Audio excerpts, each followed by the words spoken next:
Hello everyone, I'm George from Ireland. Thank you for coming back to my channel.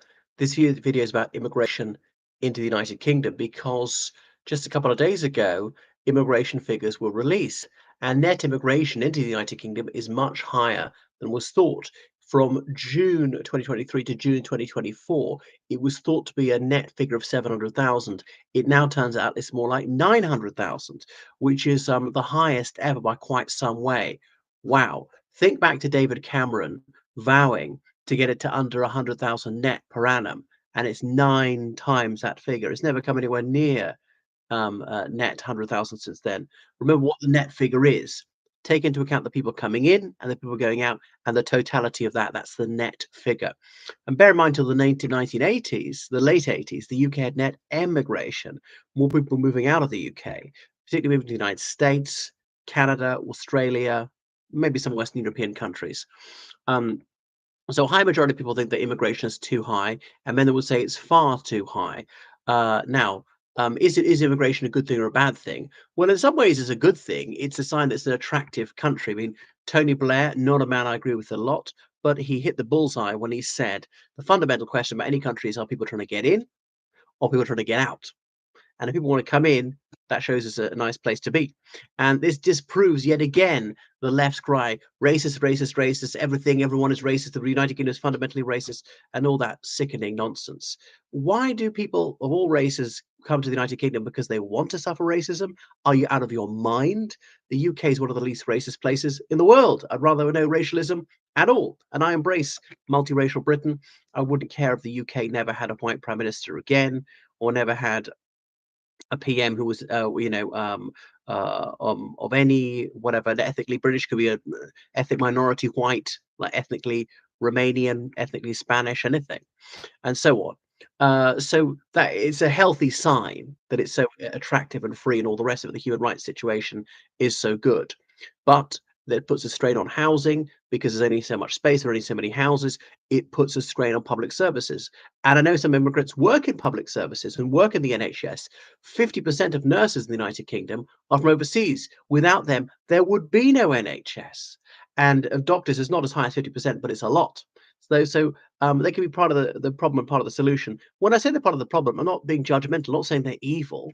And everyone has the right to healthcare, whether an immigrant or not, even if they're an illegal immigrant. Come on, we can't let these people die, and so on. Goodness, and just public transport, more passengers on the train, more cars on the road, and so forth. And where people move into offer the most crowded places in the UK already, like London, Glasgow, Manchester, Birmingham, wherever. If they're mostly going to North East England, that'll be different. Now, I know housing is multifactorial, like many problems, and isn't there over 1 million empty homes in the United Kingdom? If they're going to have house 3 people on average, that'd be 3 million people. The housing problem will be almost solved.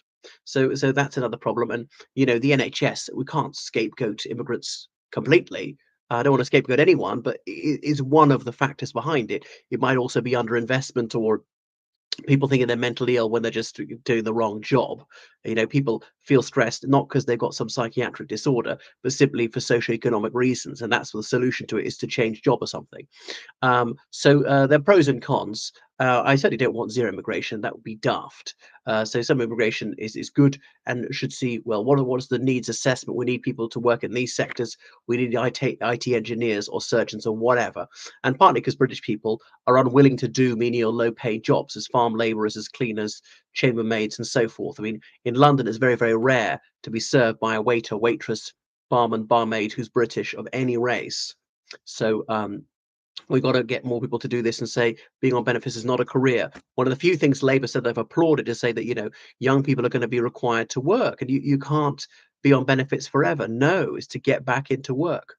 But they talk a tough game on this. But when Ian Duncan Smith tried to solve people scamming the system, claiming to disability benefit when they're not actually disabled, Labour obviously tore into him, and inevitably some mistakes were made, and a few people were assessed as fit for work when they weren't. And obviously, it can go the wrong way around, as saying you're unfit for work when you actually are. If you describe the right systems, the right symptoms, you can game the system. If you tell the doctor it hurts wherever, he or she cannot prove to the contrary, and so forth. So yeah, immigration, and this is going to just going to keep on rising. Apparently, there's a slight dip now. The numbers from the Office of National Statistics came out. The Conservative government, they tightened the rules right before they left office, and the benefit that might be felt a little bit on. Um, okay, so arrivals and departures. So those who came in, 58,000 were British citizens anyway, just coming back. 116,000 were from European countries, not just EU countries, but the countries EU plus, like Liechtenstein, Iceland, Norway, and Switzerland. Remember, they've got to deal with the European Union. EU citizens get to live in those countries. Don't have to fill out a single form of the right to work there, but there's reciprocity, and so therefore Norway, Iceland, Liechtenstein, and Switzerland, their citizens can live and work in the European Union, have that right. So 86% of the immigration is from non-EU countries. That's over 1 million people. So if it weren't for Brexit, it'd be even higher. There'd be even more people from the European Union. So the majority of people who came were under 64, were adults 16 to 64, so working age. So 17% of people who came were under 16, so not allowed to work even part-time. Now, 8% of those who came claimed asylum, 84,000 people. Now, the asylums came through a regular route, through a legal port of entry, flying or taking the ferry or whatever, or even crossing the border from the Republic of Ireland, then claiming asylum. Usually they came from countries that required visas, got a business visa, tourist visa, student visa, and then claimed asylum. Some of them claimed illegally in the small boats crossing the Channel, or just illegally crossed the border from the Republic of Ireland, because people might stop you and check you on the road, just get off and walk through the fields. Okay, so the one thing is to take foreign students out of this, and most figures don't count this. I have an academic friend who says, and then there's this hysteria against foreign students for bringing money into the country and keeping universities alive. A lot of them are going to go bust because they can't have it. It's more difficult. You can't bring your spouse with you, blah blah blah. And I do disagree with some of the stricter rules that you cannot bring your foreign spouse in if you earn under £38,000 a year. That's outrageous. Everyone has the right to love, rich or poor. What about the right to family life? And so if I marry someone who's like a billionairess, her money doesn't count at all, even if she brings it all in. It's only my money, which is grossly unfair, and so on. Um, so 432 student visas were granted. So almost half of those coming in were students, but they're doing a lot of work as well. So anyway, so there since this year, postgraduate students aren't allowed to bring in their dependents, as in spouse or children, unless their course is part of a research program. So fewer people are going to want to come. Anyway, so it's going to reduce this, but we do really need